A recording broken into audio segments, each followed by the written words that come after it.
Good day, traders. This is Rich with some price action on the markets. Currently 4:15 p.m., July 22nd, 2021, Thursday. Getting to the end of the week, getting to the end of the month already. Gosh, time is just flying. We have COVID all over the place again, but who cares, right? COVID is over. Anyway, make sure you subscribe to the channel if you're new, like the video, share the video, and comment on the video. Going back to the COVID thing, I was kind of just slightly joking there. I mean, I haven't worn a mask in 3-4 months. I'm in Pennsylvania, and I just heard from Philadelphia. They're saying, please wear a mask again. I really don't think they're going to make it a mandate right now until it really explodes, and I really hope they don't, because people are just going to fight it and not even wear it. They're just not going to be. I mean, if you watched the Bucks game, the basketball game the other night, and you saw those thousands of people, thousands on top of each other. I mean, you watch things like where beaches and stuff, there's people, I mean, I don't know about this whole thing. Anyway, we'll move on. Let's continue. Markets were choppy today again, and we closed up on all indices. We had the industrials up 25, NASDAQ 52, and the SPX up 8. We had some interesting players. Basically, this is my watch list to start the day, and it pretty much changed. I was thinking about getting in Snap. Actually, Snap and Twitter at the end of the day here. Unfortunately, not end of the day, but like during the earnings calls, looking for the pullback and then get back in through 69, and it's ripping. Snap and Twitter in the past have produced some really good earnings plays for me. For small shares, I wasn't going to go with size, but look at this thing, man. Just took off early, and it's actually reported really good things. My kids use Snap, so I'm like, okay, they're using Snap more than they use anything else. This thing's going to cook. Now, they're not necessarily buying stuff on Snap, but if you have family or friends or kids or whatever, they're using the products, so they're heavy Twitter users, for example. Yes, they don't have the best model for monetization for Twitter, but they have the active crowd, and Snap is probably the biggest amongst kids. Anyway, continue on my day. That was my little rant of, if you're going to invest, remember when you're a kid and you were going to invest and you're like, oh, I eat chocolate bars. I like Hershey chocolate bars. I'm going to invest in Hershey because I know the name, or Pepsi because I drink Pepsi. Anyway, it's the same type of thing. Like Snap, man, just ripping. It's going to be up above all-time highs. And they actually went profitable, I think, in this quarter. All right. Anyway, 259 on the day. Kept it really relaxed again because of this market. It was just doo-doo. Neuro was setting up once again. I started talking about Neuro yesterday, and I segmented it away real quick. I'm going to turn off after hours. But it popped up again. It opened up at like 40, and it just snowballed down, just became a ripper down. Here was yesterday.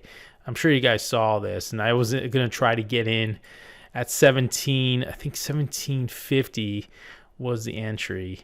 And look what happened. Just took off. That was yesterday. Anyway, now we're looking at it, and it's falling off the face of the earth. So we're not even looking at it anymore. So we'll move on.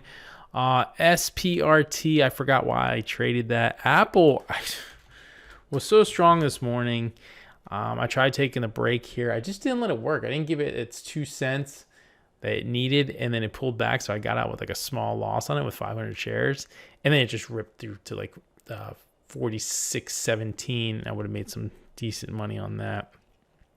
Carve was a quick news play that didn't transpire into anything. Crowd was a quick news trade. Remember midday we had that big DNS outage from Akamai, which caused pretty much the internet to slow down for most big industries, UPS, FedEx, even Amazon. They were talking about AWS, some of the brokerages, things like that. So once that happened, I'm like, you know what? Hands off, not logging into anything, hackers, whatever. So I stayed away. IPA was a crazy animal today. I just couldn't. I missed the early move here through 9, I think it was, or 850. And never found my way back in to a significant level, made like $4. IGC, same type of thing. UPS was based on that news. Actually, same day delivery was the news. It was nothing to do with the hacking incident. LEDS is a tough name that I took a pop through where I knew people were going to be buying, and the seller got taken out. Sava was a quick news pop. CPOP was a quick pop, pun intended there. LRN was a news pop for a buyout potential, and I have a video of this one. I only bought 100 shares and got 50 cents on it. Unfortunately, I couldn't hear what he was saying because I had too many things going on. I couldn't figure out the symbol, and I actually typed in the L for Lima. I actually typed in Lima. I mean, it was a mess. This AGFY was another kind of just one of those sneaky ones that kind of just popped through the area I needed to, and I jumped in on that one. And then CROX was the first trade of the day. Just kind of made this move back through 134. Popped up to 135.85, sold it all and got out, and I made $145 in there. So 259 for this Thursday. Back-to-back days and good side, which is good. That's where I needed. Got to keep the momentum. Still kept it chill. Didn't jump into any of the garbage plays. Yes, I did trade IPA. Yes, I did trade IGC and LEDS, but really small and kept it in check. It wasn't like I hammered in with a lot of shares on those ones. I mean, that's the key. If I can, those tricky ones where the algos can control it, not going too heavy. Obviously, if you're on the right side, it's going to pay you off, but it can also rug pull on you, and it's just not worth it. So these news events on LRN and Sava were okay. I mean, nothing big there. But the CROX quick play this morning, I was like, nice. Okay, let's just get off the schneid, just get that first win in the bank. And just kind of, once that happened, I didn't get aggressive with anything, and just keep my head straight.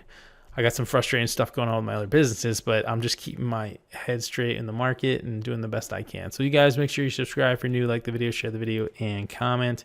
I appreciate all the support, good comments out there, and let me know how your trading is going. Talk to you soon.